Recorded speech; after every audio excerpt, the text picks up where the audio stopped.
An interesting report emerged over the weekend backed by the IRSA, which is the Indian Revenue Service Association. It essentially contained some policy measures to contain the economic fallout of COVID 19. It had some proposals like a tax on the super rich, a one time COVID 19 cess, among other measures. But now, what has happened is that the center has distanced itself from that report, which is titled Force. And now, three IRS officials have even been charge sheeted for coming up with that report and also making it public. Now, to weigh in on that matter, I'm going to ask our editorial director, R. Jagannathan. Thanks, Karan. I'll make three broad points. First thing, to try and charge sheet officers who have just made a proposal is a bit outrageous. I think anybody can make a proposal. The proposal may be good, it may be bad, it may be ugly, but you don't have to charge sheet somebody merely because he's made a suggestion. So that's one thing. Second point, there is a problem about the timing of the proposal.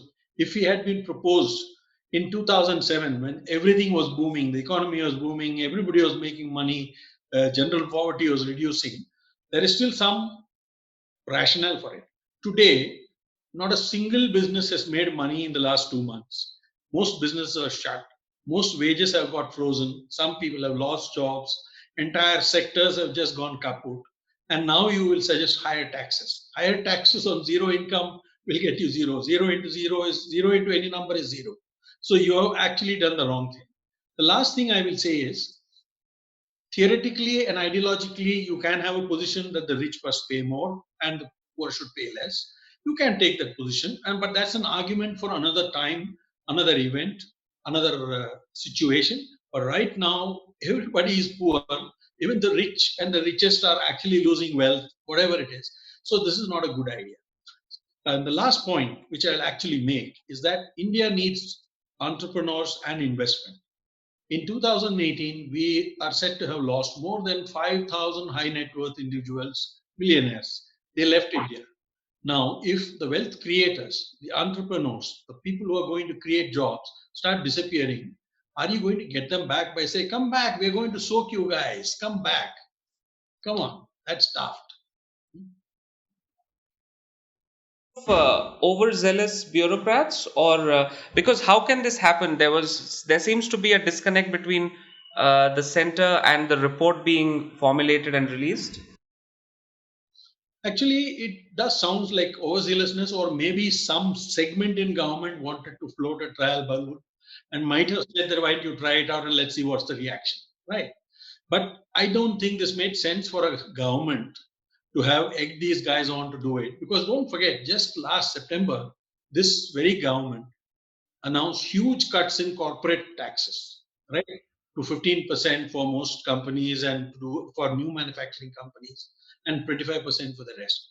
Now, suddenly, what has changed in 8 months that you suddenly want to tax everybody and his aunt? It doesn't make sense. So, I don't think anybody high up in the government would have said it.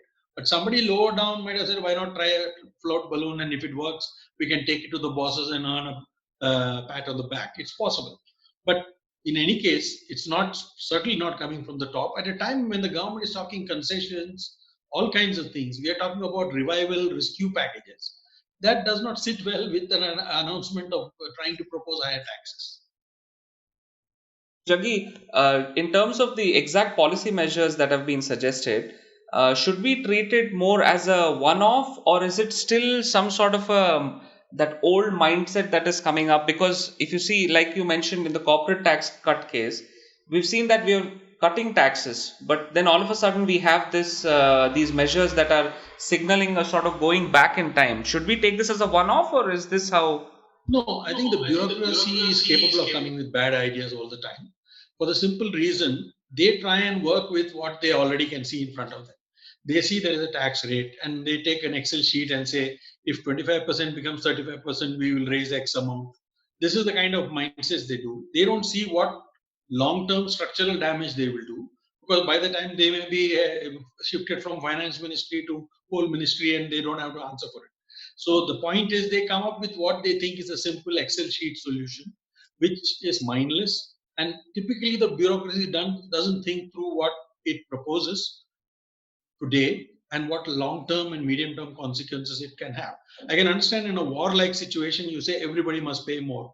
But whether you should do this is not exactly a war situation, but it's a war-like situation. But in a war-like situation, the economy will actually be booming.